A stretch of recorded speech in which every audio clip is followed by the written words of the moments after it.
Nalo jaho odong aki di bahen hasusahani rade diho andiani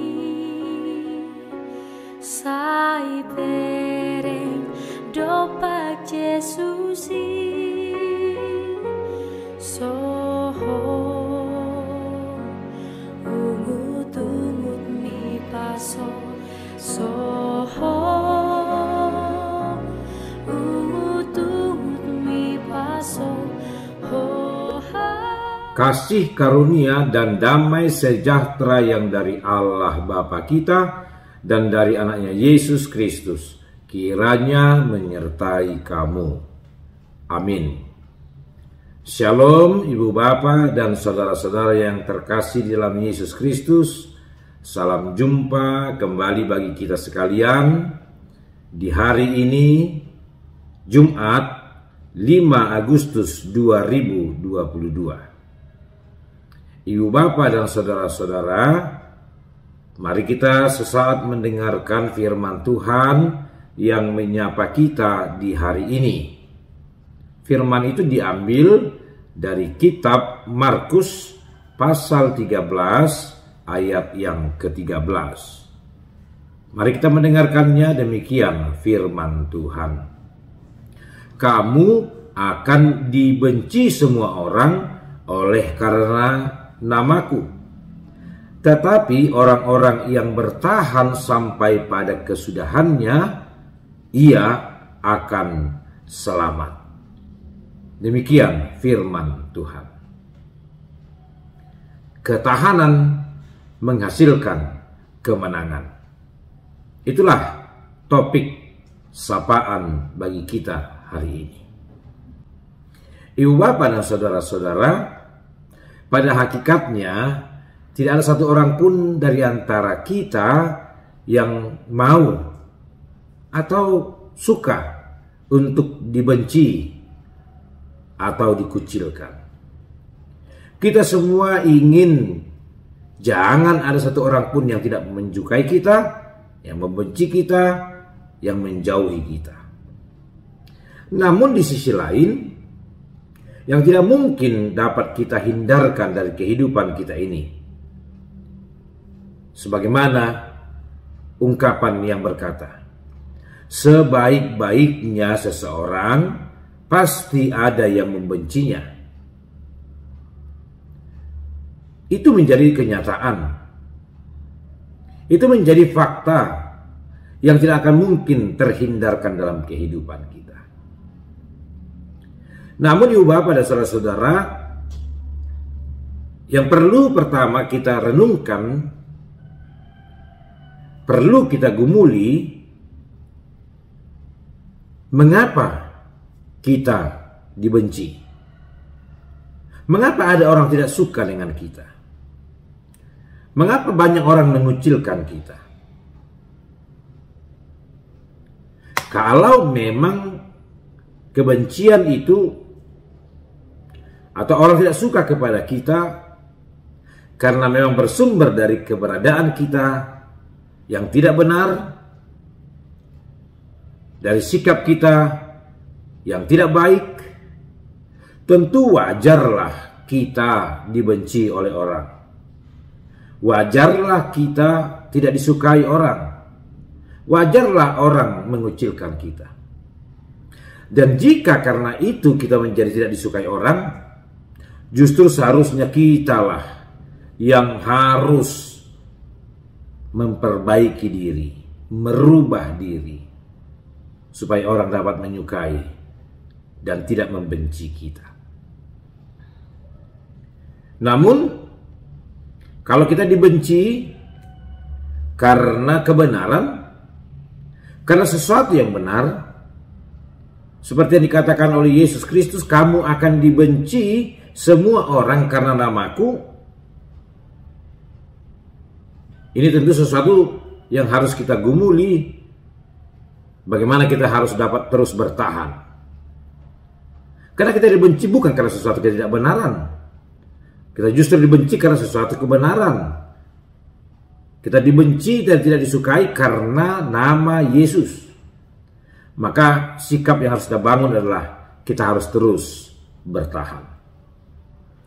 Apapun yang terjadi, apapun hambatan, apapun bentuk permusuhan, apapun bentuk pengucilan, bahkan sampai kepada siksaan yang harus kita hadapi sebagai orang Kristen, maka sesungguhnya kita tidak boleh mundur.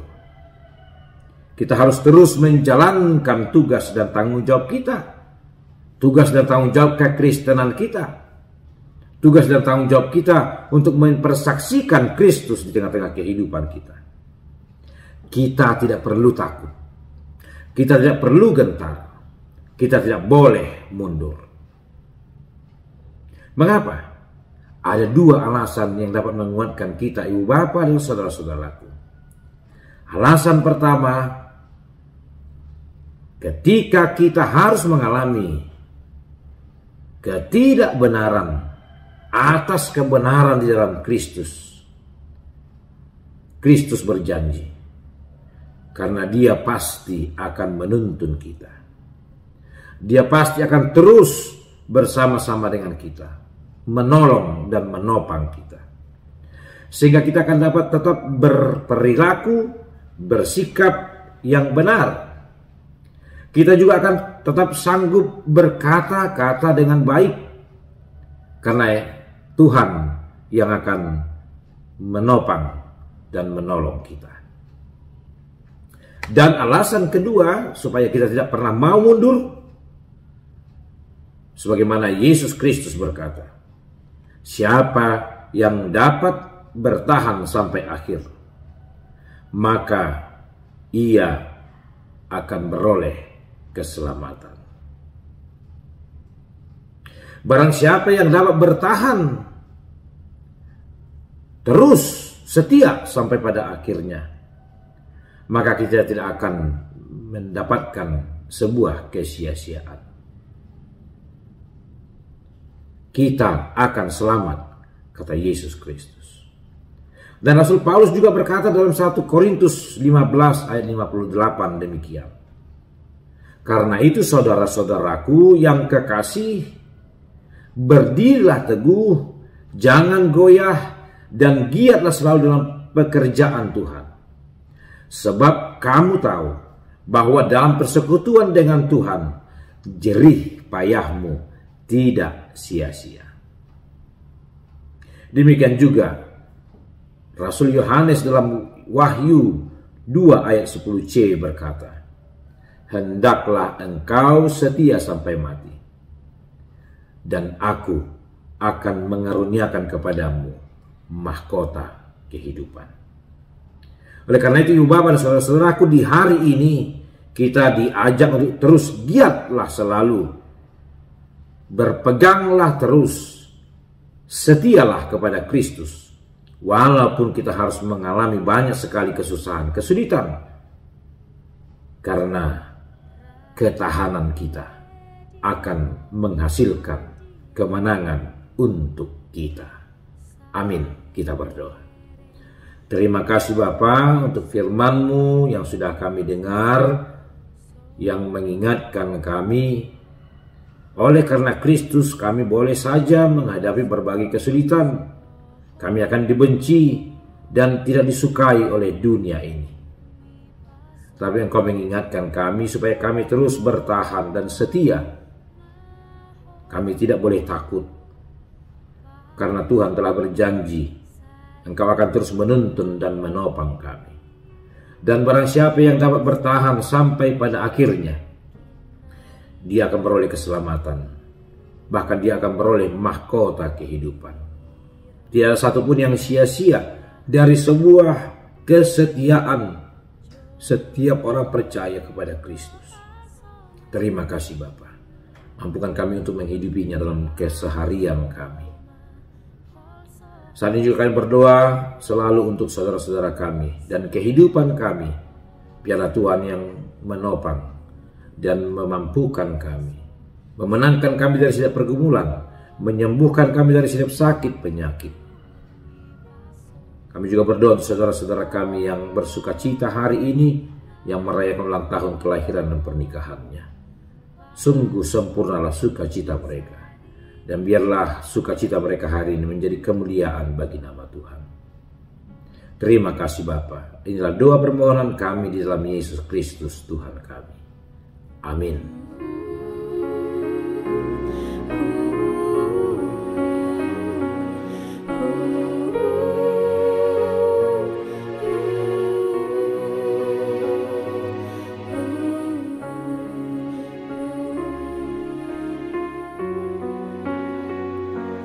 Di surga tempat yang bakar, tiada sakit, penat dan susah. Di sana rumah yang indah, siapa yang rindu ke sana?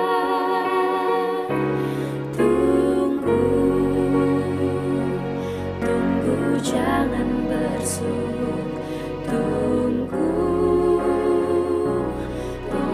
jangan bersuruh, tunggu,